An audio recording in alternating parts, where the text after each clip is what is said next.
So this is part sermon and part explanation for what we're going to be doing here at Crawford on the first Sunday of each month. And for the time being, these will all be outdoor services until we're able to go back in the building. But even once we do go back into the building, we're still going to be spending the first Sundays blessing things. And so I'm going to explain why it is we're doing that, and then you can go back and reference this video when you're wondering what we're doing on these first Sundays. And then each one of those first Sundays, I'll also have another video that has specific instructions for whatever it is we're going to be blessing on that Sunday and how we're going to do it. So this is sort of the why we bless things introduction. And in that, it's part sermon. So as I mentioned, first Sunday of every month, we're going to gather for a service of blessing. We'll receive God's blessing in the form of Holy Communion, and then we will be a channel of that blessing to someone or something else. And what that is going to vary by the month. The first three, there's going to be the blessing of the ground on September 6th, the blessing of the animals on October 4th, and then the blessing of the saints on November 1st. You're going to get specific instructions on these. And if you can't be here, those instructions will give you some idea of how you can participate from wherever you are if you can't be with us. We're going to be live streaming the services.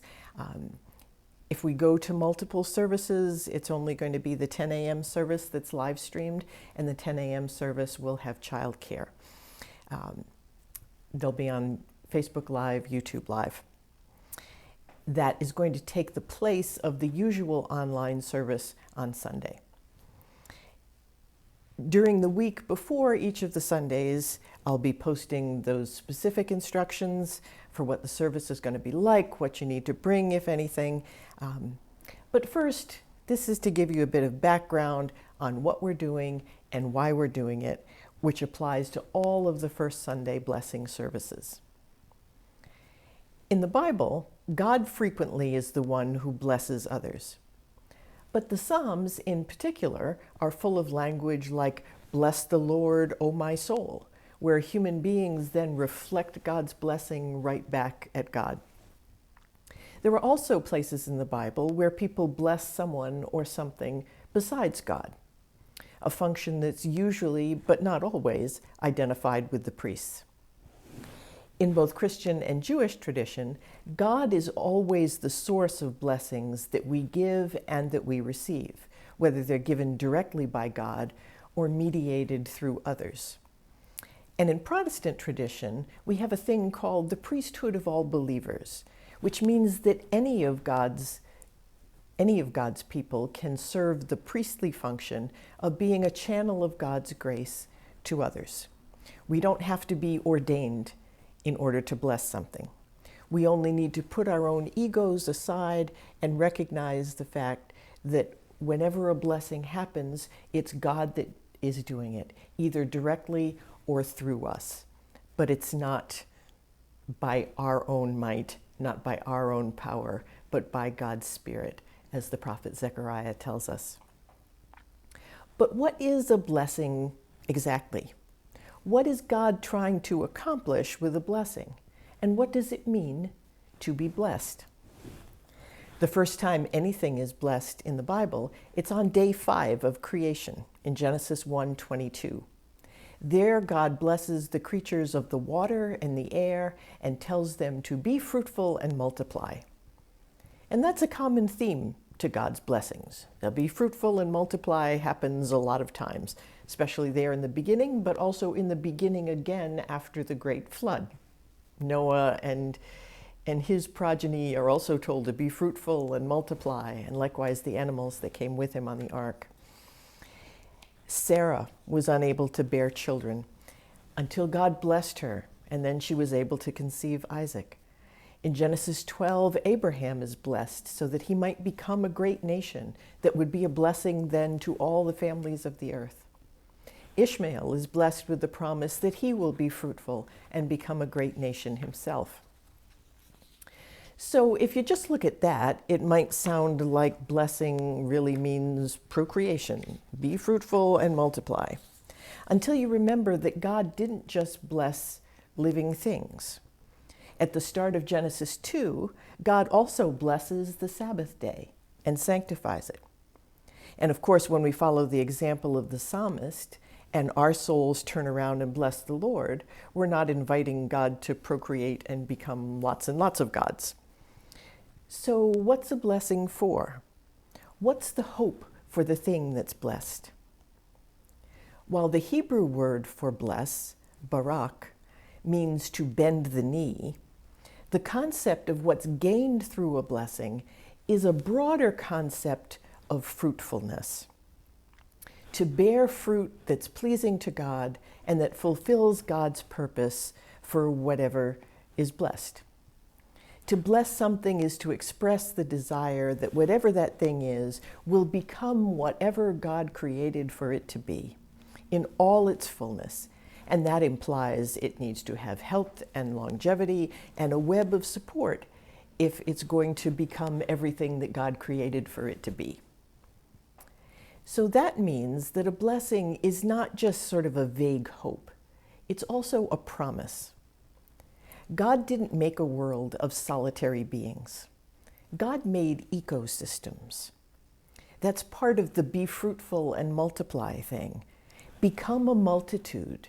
Don't go it alone. To bless something is both to express a hope that whatever is blessed will fulfill God's purpose, but also to promise to be an agent of that help, to bring it about. To bless something isn't merely to say, hey, I hope it works out well for you. It's also to say, I'm here to help you make this happen.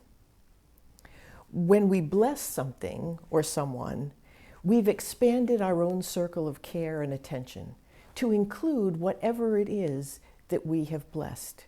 We're saying, I'm in this with you. For example, to bless the Sabbath is also to promise to keep it. Because if nobody's keeping it, the Sabbath isn't fulfilling its purpose, and our blessing is only so much hot air. To bless an apple tree and then not prune and tend it so that it lives a long life and it produces good fruit, that makes it less likely that that apple tree is going to fulfill God's purpose for the tree, which is to feed a world with a harvest of good fruit for many years. It's much less likely that that's going to happen if we don't do our part to take care of it. To bless a child and be unconcerned with whatever makes it difficult for that child to grow and thrive and become a healthy and balanced adult is to have abused the gifts of God. When God blesses us, we're reassured that we will have God's full measure of help in fulfilling our own purpose here on earth. As those made in God's image, we convey that same promise when we serve as a channel for God's blessing to others. Today's world is frightening, cruel, and harsh in almost every way that can be possible. In the face of that, we have choices. We can give in to a paralyzing fear and do nothing at all. We can allow ourselves to be swept up in the hate and the division.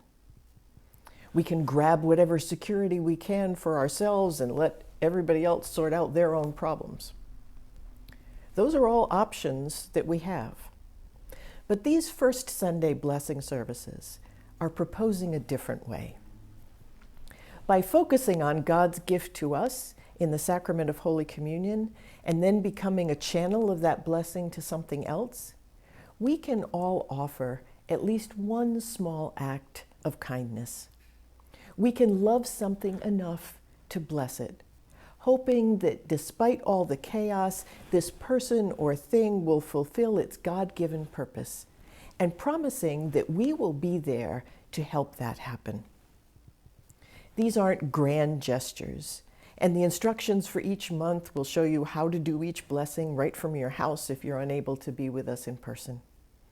But I believe they'll help foster a sense of what's possible and create a light in the dark. If it becomes a daily habit to walk around and look for things that need blessing, so much the better. What if we all started to see everything and everyone around us and wonder, how can I help you be everything that God created for you to be? My prayer is that actively participating in blessing a variety of things on a regular basis will help each of us reclaim a sense of sacred, the sacredness of everything that is around us, to help us see the world and each other through God's eyes. If we really absorb into our hearts what it means to bless and be blessed, I think there will be hope for the world. Amen. Hi everybody, Jessica here, and today I'm going to be showing you how to make something that is called an aspergillum. Aspergillum. An aspergillum is a tool that people in church have used to do water blessings. It's a little stick with some twigs, or I'm going to use broomcorn today, that is used to dip into water and to flick water to bless things. So we're going to be making an aspergillum today out of some broomcorn that I cut from an old whisk broom, and you have some of this in your craft pack. But if you didn't pick up a craft pack, you can cut some from an old broom that you have. You could just use some sticks that you find. You could use grass. You could really use anything that you want to make your aspergillum. And then I'm also going to be using a stick to make the handle. And I have a few sticks here that I can choose from. And I think I'm probably going to use a small stick. And I think I'm going to give this larger stick to Arlo here, who is waiting. Want this stick, Arlo? Okay, you go take that away. Okay, so to start, I'm going to take my broomcorn, and I've divided it into sections. I want unequal sections. I have 5. 1, 2, 3, 4, 5 sections. You could do 3 if you want. And each section I've tied with some thread at the very top. You can see. So just tie a section at the very top with some thread. And then I'm going to take my stick that I'm going to use, and I'm going to arrange my sections here around the end of, I think I'm going to use this side, yeah. I'm going to arrange the sections around the end of my stick, like so. And once I've done that, I'm going to take some thread, hold this nice and tight. I'm going to take some thread, and I'm just going to wrap thread nice and tight here around the top. You could tie that if you want, or you can just hold that for now. Just going to wrap it nice and tight so it stays around my stick. Okay. Wrap, wrap, wrap, wrap, wrap. Okey-doke.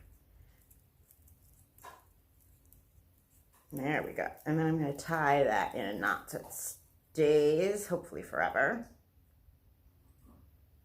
Okay. Okay. Now, once I have that tied nice and tight, I could stop there if I want. And that's a nice aspergillum. Dip, flick, dip, flick. You can weave some more thread through the sections, the unequal sections, by pulling a section up, go under, go over the next, under the next section, over the next, under the next section, over the next. And because you have unequal sections, you'll be able to continue going around and around like that. So do a little weaving. And then at the very end,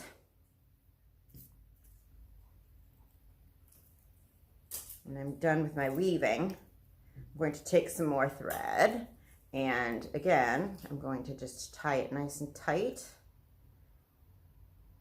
A little bit further down from where we originally wrapped our thread.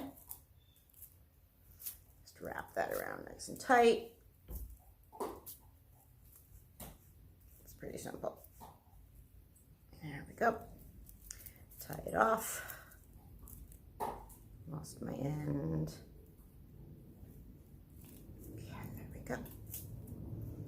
Tie that off there. And then we have, and you can cut your ends off to make it look better.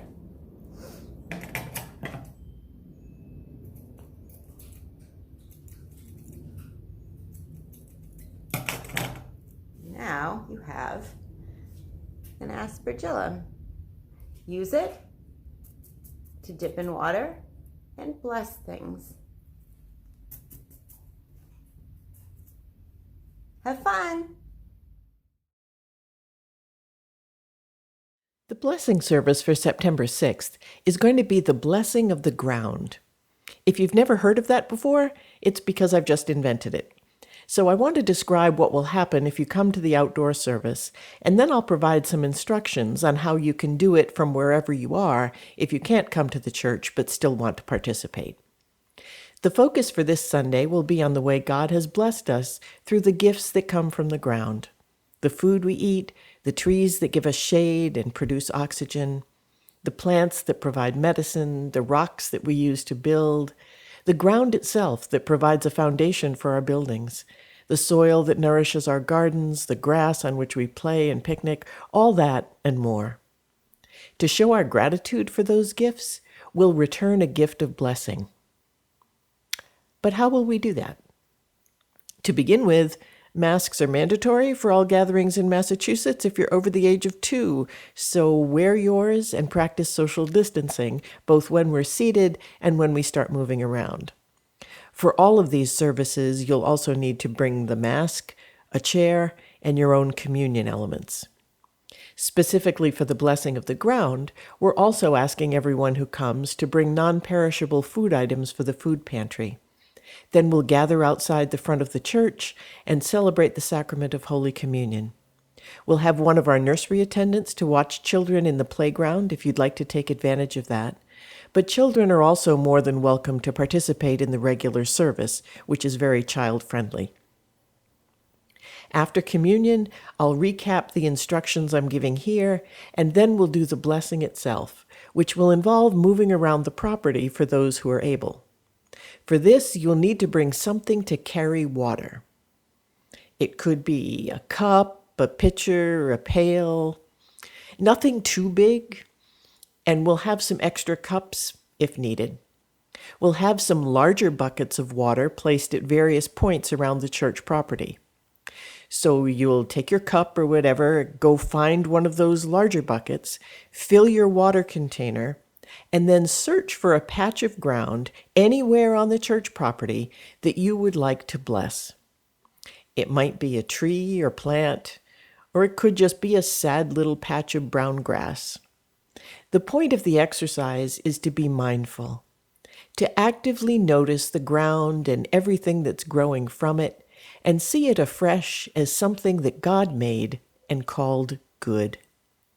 The point is to remember that human beings are not the only sacred things on the earth, and to remember that this very first job given to human beings in Genesis 2, verse 15, was to serve and protect the earth. We will be serving as a channel of God's blessing to the particular section of earth that provides the foundation for our own church property. Once you've found a spot, pour out your water with these words: "May this water bless and keep you, and may you be everything God created for you to be."